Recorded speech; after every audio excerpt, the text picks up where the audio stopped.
नमस्कार दोस्तों, आप सभी को धनतेरस की हार्दिक शुभकामनाएं। धनतेरस कथा, इसके पीछे एक कथा है। धनतेरस क्यों मनाते हैं, पहले हम लोग धनतेरस की कथा को थोड़ा सुनेंगे, उसके बाद हम बताएंगे हमने धनतेरस पर क्या खरीदा। धनतेरस के पीछे कथा ये है कि एक राजा हुआ करते थे, हेम नाम था उनका। उनका एक बेटा हुआ और ज्योतिषियों ने कहा कि ये बेटा जिस दिन विवाह करेगा उसके 4 दिन बाद इसकी मृत्यु हो जाएगी। फिर से सुनिए, इस कथा में धनतेरस के पीछे क्या कथा है। कथा यह है कि एक राजा हुआ करते थे, उनका नाम था हेम, यानी कि हेम मतलब होता है सोना। तो उस राजा का एक बेटा हुआ। ज्योतिषियों ने कहा कि ये बेटा जिस दिन विवाह करेगा उस विवाह करने के 4 दिन पश्चात इसकी मृत्यु हो जाएगी। पिताजी को बड़ी चिंता हुई कि एक बेटा हुआ है बड़ी मुश्किल से, अब ये भी विवाह के 4 दिन बाद ये चला जाएगा।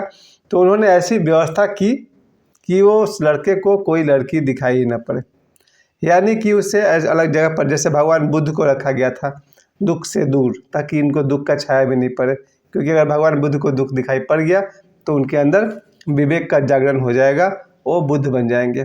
खैर, और उनके पिताजी चाहते थे कि मेरा बेटा राजा बने। उसी तरह से जो राजा हेम थे, उनकी इच्छा थी कि मेरा बेटा राजा बने, दीर्घायु हुए। खैर, एक समय आया कि इस बच्चे को, राजकुमार को, बहुत ही बढ़िया से सुरक्षित रखा गया ताकि किसी युवती पर इसका नज़र न पड़े, इसके अंदर विवाह की इच्छा ही न जगे। लेकिन होने को जो मंजूर था सो हुआ। जब ये लड़का 21 साल का हुआ, उस ज़माने में तो 25 साल कहना पड़ेगा, जब वो लड़का 25 वर्ष के हुए, वो राजकुमार, तो संजोग से वहाँ से एक राजकुमारी गुजर रही थी, जा रही थी, उसकी दृष्टि पड़ी और फिर राजकुमार को उस राजकुमारी से प्रेम हो गया। प्रेम हो गया तो उन दोनों ने गंधर्व विवाह कर लिया, जो आज की भाषा में लव मैरिज कहते हैं। यानी बिना माता पिता की मर्जी के, यहाँ तक कि माता पिता की मर्जी के विरुद्ध भी उन दोनों ने शादी कर ली। अब विधान के अनुसार, जो उसके कुंडली के अनुसार, ज्योतिष के अनुसार, विवाह के 4 दिन बाद उस लड़के का मृत्यु निश्चित थी। यमदूत आए और उस लड़के के प्राण हर लिए ले जाने लगे। अब जो उसकी पत्नी थी वो इतनी करुण तरह से रो रही थी कि यमदूतों को भी दया आई। यह अच्छा नहीं किया, हम लोग शादी किए अभी 3 दिन हुआ है और 3 दिन बाद हम लोग इसके प्राण लेकर जा रहे हैं, कैसे रहेगी इसकी पत्नी। पत्नी बहुत रो रही थी, लेकिन यमदूतों ने अपना काम पूरा किया और उनके राजकुमार के प्राण लेकर चल दिए। और जो राजकुमारी, जो अब उनकी दुल्हन थी, वो रोती बिलखती रह गई। लेकिन यमदूतों ने यमराज से पूछा कि भगवान, आज हम लोग को अच्छा नहीं लगा उस लड़का को यहाँ लाते हुए, उसके प्राण लाते हुए, हम लोग को बहुत दुख हुआ है। हम लोग जानना चाहते हैं कि जो अकाल मृत्यु होता है, इसको टालने का कोई विधान है क्या आपके पास। यमराज ने कहा, अकाल मृत्यु इस लड़के की हुई क्योंकि जवानी में मरना एक अकाल मृत्यु होती है। अकाल मृत्यु तो विधि का विधान है और आदमी के कर्मों का फल है, चाहे पुरुष हो या स्त्री हो। अगर उसके कर्मों में कहीं कोई ऐसा दोष है तो उससे उसकी अकाल मृत्यु होती है। तो अकाल मृत्यु तो कर्मों के कारण होती है। फिर भी अगर कोई अकाल मृत्यु से बचना चाहे तो यही धनतेरस, यानी कि कार्तिक के त्रयोदशी के दिन, कार्तिक के कृष्ण पक्ष के 13 के दिन अपने घर के दक्षिण दिशा में एक दिया जला करके रख दे शाम के समय, तो अकाल मृत्यु से बच सकता है। ऐसी बात यमराज ने यमदूतों से कहा कि यदि कोई धनतेरस के दिन, त्रयोदशी के दिन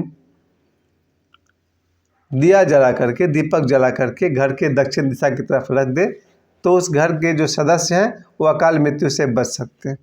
और तब से लेकर के आज तक धनतेरस के दिन, यानी कि कार्तिक त्रयोदशी के दिन दिया जलाने का ये रीति रिवाज है। मेरी माँ भी कहती थी यम का दिया, यानी वो दिया समर्पित है यमराज देव को। तो आज के दिन यम का दिया जला करके घर के दक्षिण दिशा में रख दिया जाता है, ताकि यमराज देव हम पर प्रसन्न हो और हमारे परिवार में अकाल मृत्यु न हो। इस तरह से इस पूजा का विधान है। अब हम लोग लौटते हैं धनतेरस पर्व के ऊपर में। सुबह से बाज़ार में जो भीड़ लगी हुई है, मैंने तो उसका वीडियो शूट नहीं किया, शायद तो सब अपने पड़ोसी हैं, सब कोई जानता है हमको। लेकिन धनतेरस के दिन कुछ न कुछ खरीदने का रिवाज है वो रस्म हमने भी पूरा किया। सुबह से हम सब इसी प्रसन्नता में, सुबह जब सो के उठा था तभी से मैंने बच्चों से कहा था हैप्पी धनतेरस। सबसे पहले तो मैंने अपने दोनों बच्चे को हैप्पी धनतेरस कहा। उसके बाद मैंने मोबाइल पर बहुत दिनों के बाद अपने कई मित्रों को हैप्पी धनतेरस हमने विश किया, उन्होंने भी मुझे विश किया। उसके बाद हम लोग अपने अपने काम पर गए, काम से यानी कि स्कूल जाना। स्कूल से लौट करके हमने प्लान किया कि धनतेरस में क्या करना है। लेकिन मेरा सौभाग्य ये था कि जब मैं स्कूल से लौट रहा था दोपहर 1 बजे के आसपास, तो ये मेरी अपनी धारणा की बात है, मुझे बहुत लगाव है इस बात से कि मैंने रास्ते में एक घोड़े वाले को देखा, जिसका वीडियो मैंने डाला है, 2 वीडियो मैंने डाला है घोड़े के ऊपर में। काला रंग का घोड़ा था और एक रथ लगा हुआ था, यानी घोड़ा गाड़ी। तो मैंने देखा काले रंग के घोड़े वाले घोड़ा गाड़ी को मैंने देखा, उस पर 2 सवार भी थे घोड़ा गाड़ी वाले। उनके पास एक पेटी थी, बड़ी सी पेटी थी, शायद 3 फीट, 2.5-3 फीट की पेटी रही होगी। हाँ जी, 2-2.5 फीट की उनकी पेटी थी, जिसमें सैकड़ों उन लोगों ने लोहे का रिंग बनाया था, छल्ला बनाया था, यानी कि घोड़े के नाल का छल्ला, है ना, हॉर्स शू का रिंग, घोड़े की नाल का रिंग बनाया हुआ था। और वो खुद हैमर लेकर, छोटी सी हथौड़ी लेकर के वो बना के बेच रहा था। तो चूँकि मेरे घर के पास ही आया हुआ था वो, तो हम लोग स्कूल से लौट रहे थे, तो हमने उसको 10 मिनट समय दिया। उसके घोड़े के मैंने फ़ोटो खींचे, वीडियो बनाए, और उनको मैंने कहा मेरे हाथ में तो है लोहे की अंगूठी पहले से है, फिर भी हमने कहा कि आप मुझे अंगूठी दीजिए। मैंने उनसे 2 अंगूठी लिया, बनवाई, और 2 अंगूठी मैंने फिर से पहन लिया। मेरे हाथ में आप देख सकते हैं अंगूठी मैंने लिया। एक्चुअली मेरे पास 3 हो गया, एक और हो गया, वो मैंने अपनी एक बच्ची को दे दिया। मैं बहुत खुश हूँ, क्योंकि मैं मानता हूँ कि लोहा पहनने से शनि देव प्रसन्न होंगे। ये ज्योतिष की बात है, आप लोग इसे अंधविश्वास भी कहेंगे चलेगा। लोहा मैं पहनता हूँ, पहले से भी एक था, और आज मैंने 2 लोहे की अंगूठी लिया ताकि मेरा शनि ग्रह अच्छे हों। इसके ऊपर मेरा एक और सच्ची घटना आपको बताना चाहूँगा। लोहे के बारे में मेरा अपना एक खोज है। 1998 के आसपास कहिए, 97 कह सकते हैं, 1997।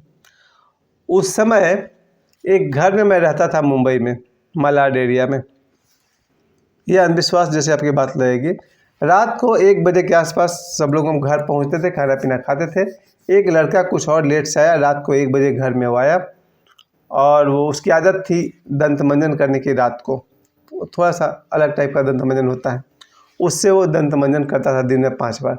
और रात को 1 बजे वो दंत मंजन कर रहा था, और घर से खड़े खड़े बाहर नाली की तरफ थूक रहा था। तो समझिए 2 फीट रास्ता हो, कोई आदमी दरवाजे पर से थूकेगा तो थूक तो रास्ते पर गिरता होगा ना। रात के 1-1:30 बज रहे थे।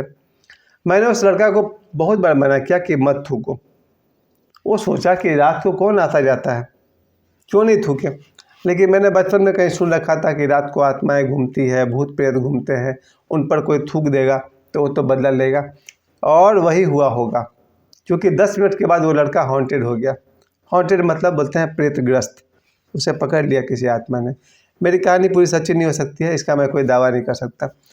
फिर वो लड़का आंख लाल करके झूमते हुए बोलने लगा कि मेरे को जानता नहीं, मैं कौन हूँ, मैं ये हूँ, मैं वो हूँ।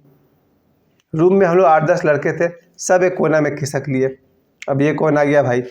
और उसने बताया कि हम यहाँ पर रहते थे, हम एक साधु थे, हमारे 2 शिष्य थे, हम लोग की हत्या कर दी गई, तीनों का सिर काट दिया गया था, गुरु का भी और 2 शिष्य का भी। और हम लोग यहाँ रात को घूमते हैं और दोपहर में घूमते हैं, तो ये क्यों थूका वहाँ पर।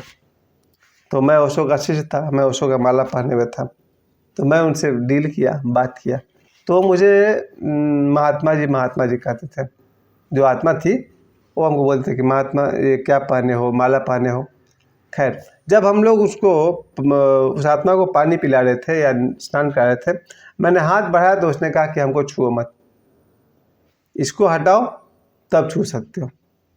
यानी कि लोहे की अंगूठी पहन के मैं उसको टच नहीं कर सकता था। तो मैं तो तैयार था हटाने के लिए। मेरे दोस्तों ने कहा नहीं, लोहा को नहीं हटाओ, जब तक लोहा तुम्हारे शरीर में कोई तुमको छू नहीं सकता। तो मैंने उस दिन अपनी आंखों से देखा कि अगर हम लोहा का रिंग पहने हुए हैं तो शायद हमें कोई गलत आत्मा, भूत प्रेत जैसी आत्मा हमको स्पर्श नहीं कर सकती। इसके पीछे एक और मान्यता मैं कहना चाहूँगा। बचपन से आज तक मैंने देखा है, जब किसी व्यक्ति का दाह संस्कार करके हम लोग लौटते हैं, तो जो व्यक्ति मुखाग्नि दिया हुआ है, जिस आदमी ने वो चिता को आग दिया हुआ है, उसको वहाँ से लौटते समय हाथ में कुछ लोहे की चीज़ पकड़ा दी जाती है, कोई भी लोहे की चीज़, चाबी वगैरह कुछ भी दे दीजिए, चाकू दे दीजिए। और ऐसी मान्यता है कि 12 दिनों तक उसके पास एक लोहे की चीज़ होनी चाहिए ताकि कोई आत्मा उसको स्पर्श न करे। मैंने ये काम मुझे भी करना पड़ा जब मेरी पत्नी का देहांत हुआ था, कि वहाँ से लौटने के बाद लोहा का कुछ चीज़ रखना पड़ता है हाथ में। यानी कि लोहा अगर शरीर को स्पर्श कर रहा है मेरे, तो मैं भूत प्रेत जैसी किसी आत्मा से सुरक्षित हूँ। इसका मेरे पास कोई वैज्ञानिक प्रमाण नहीं है, सिर्फ एक परंपरा की मैं बात कर रहा हूँ। तो आज मैंने धनतेरस में मैंने तो ये ले लिया। इसके अलावा 3 अंगूठी मैंने 2 अंगूठी मैंने आज खरीदा था, एक पहले से है। उसके बाद शाम होते होते मैं और मेरी बेटी हम लोगों ने परंपरावश कहिए झाड़ू खरीदा, ब्रूम, BROOM ब्रूम, झाड़ू। और झाड़ू बहुत शुभ मानी जाती है। झाड़ू को लक्ष्मी माना जाता है। क्यों माना जाता है? सभी जानते हैं कि झाड़ू से सफाई की जाती है और जहाँ सफाई होगी वहाँ लक्ष्मी होगी। समझ रहे? जो सफाई कर रहा है उस यंत्र को लक्ष्मी मान लिया गया, क्योंकि सफाई होगी तो लक्ष्मी आएगी। सफाई से अच्छे विचार होंगे, अच्छे विचार से अच्छे संस्कार होंगे, अच्छे संस्कार से अच्छे कर्म होंगे, अच्छे कर्म करने से लक्ष्मी आएगी। सीक्वेंस थोड़ा लंबा है, चेन थोड़ा लंबा है, लेकिन सच है कि झाड़ू लक्ष्मी का रूप है। झाड़ू से सफाई, सफाई से अच्छे विचार, अच्छे विचार से अच्छे कर्म, अच्छे कर्म से लक्ष्मी आएगी। तो भाई हमारा तो धनतेरस बहुत छोटे में निपट गया। लोहे की अंगूठी, झाड़ू, और ज़्यादा पैसे मेरे पास है नहीं कि मैं और कोई बड़ी शौक़ पूरा कर सकूं। आज बहुत लोगों ने, मेरे परिचित को लोगों ने बड़ी बड़ी गाड़ियां खरीदी है, SUV खरीदा, क्या क्या गाड़ी लोग खरीदते हैं, बाइक खरीदा, बच्चों ने स्कूटी खरीदा। तो धनतेरस के दिन में लोग बहुत कुछ खरीदते हैं, शुभ मानते हैं। बर्तन खरीदते हैं लोग, है ना। मेरी माँ रहती तो चम्मच कटोरी कुछ न कुछ खरीदती, थाली वगैरह भी लेते हैं। जिसकी जो सामर्थ्य है, जिसके पास जितनी क्षमता है, भाई किसी के पास पैसा है तो वो सोने चांदी के आभूषण खरीदते हैं, हीरे का हार खरीदते हैं, अपनी अपनी सामर्थ्य के अनुसार। मगर एक बात मैं जरूर कहूँगा कि धनतेरस के दिन मेरे जितने भी दर्शक हैं उन सभी को एक बार फिर से कहूँगा, ईश्वर करे आपके जीवन में धन हो, आवश्यकता से अधिक हो। मैंने गरीबी को बहुत जिया है और मैं इस बात को समझता हूँ कि धन बहुत ही आवश्यक है। ईश्वर और अध्यात्म की मैं आज बात नहीं कर रहा हूँ, वो तो हमारी आत्मा है। ईश्वर और अध्यात्म, धन एक ऐसी भौतिक वस्तु है जो आपको दैहिक यानी कि फिजिकल और मेंटल पीस देने की सामर्थ्य रखता है। अगर आपके पास धन है, आप शरीर से सुखी हो सकते हैं। आपके पास धन है, आप मन से भी सुखी हो सकते हैं। इसलिए कह रहा हूँ क्योंकि धन अगर मिल जाए तो उसी से आदमी बीमार भी पड़ सकता है। जिस आदमी के संस्कार गलत हो, उसको अगर धन मिल जाएगा, वो रोज़ दारू पी पी करके अपना लीवर खराब कर लेगा। पैसे तो हैं, संस्कार नहीं है। जिसको दारू मिल जाएगा और फिर गलत व्यसन करके अपने आप को नष्ट कर लेगा। दारू हो तो मन को भटकाया जा सकता है, भरमाया जा सकता है। यानी शरीर और मन का शत्रु धन तब बन जाता है जब आपके पास शिक्षा और संस्कार नहीं है। और अगर आपके पास शिक्षा और संस्कार है तो धन आपके लिए बंधु है, आपका परम सहायक है। मैं धनतेरस पर अपने सभी दर्शकों से आज ये अपनी तरफ से शुभकामना देता हूँ। ईश्वर करे मेरे जितने भी दर्शक हैं, मेरे जितने भी संबंधी हैं, मित्र हैं, मेरे ऑडियंस, मेरे व्यूअर्स, आप सभी को धनतेरस की बहुत बहुत शुभकामनाएं। आपके पास खूब धन हो, इतना धन हो कि खुद भी सुखी रह सके और दूसरों को भी सुखी कर सके। मैं भी भूखा न रहूं, साधु न भूखा जाए। इतनी सामर्थ्य हो आपकी कि आप स्वयं भी सुखी रहें और आपके सामने कोई गरीब अगर है जिसकी दिवाली खराब हो सकती है पैसे के बिना, थोड़ी सी उसकी आर्थिक सहायता भी आप कर सकें। दिवाली के मौके पर 1 2 3 गरीब लोगों को अगर आप थोड़े से दिया खरीद कर दे सके, मिठाई खरीद कर दे सके, ऐसी सामर्थ्य ईश्वर आपको दे। मेरे हर दर्शक, मैं अपनी बात भी कर रहा हूँ, आज से 1 साल बाद जब हम लोग अगली दिवाली मना रहे होंगे, ईश्वर करे हम सबके पास बहुत पैसे हों, सामर्थ्य हो, हम सब पैसे वाले हों, खुश हों और सुंदर चेहरा हो। और मैं अगले धनतेरस पर ज़रूर कोई ना कोई गाड़ी खरीद लूँगा, चाहे वो बाइक हो, चाहे वो कार हो, या जैसी वहाँ पर मेरी स्थिति होगी, पर अच्छी स्थिति होगी। आप सभी अब सोचिए, मैं तो अपने सभी दर्शकों को शुभकामना कर रहा हूँ। मैं एक एक दर्शक को ये शुभकामना कर रहा हूँ कि ईश्वर करे आपके पास धन हो और मेरे पास आप सभी का शुभकामना और आशीर्वाद आ रहा होगा। निश्चित रूप से हम अगले वर्ष तक धनतेरस में हमारे पास एक अच्छी गाड़ी भी होगी और भी बहुत कुछ होगा। धनतेरस के बाद 2 दिन बाद दिवाली है। मैं आज ही से आप सभी को कहना चाहता हूँ, एडवांस में हैप्पी दिवाली। और ये भी कहते हैं कि कल जो दिवाली है उसे छोटी दिवाली कहा जाता है, यानी कि कल भी थोड़े से दिए जलाए जाएंगे, वही लाइट घर सजाया जाएगा और भी बहुत कुछ होगा। परसों तो मूल दिवाली है ही। धनतेरस की आप सभी को बहुत सारी शुभकामनाएं। स्वास्थ्य धन है, परिवार धन है, माँ बहन बेटी धन है, सगे संबंधी धन है, मित्र धन है। धन से संबंध सिर्फ करेंसी का नहीं है। खुशियाँ धन है, आनंद धन है, बीवी बच्चे धन है, आप सभी धन है। हैप्पी धनतेरस।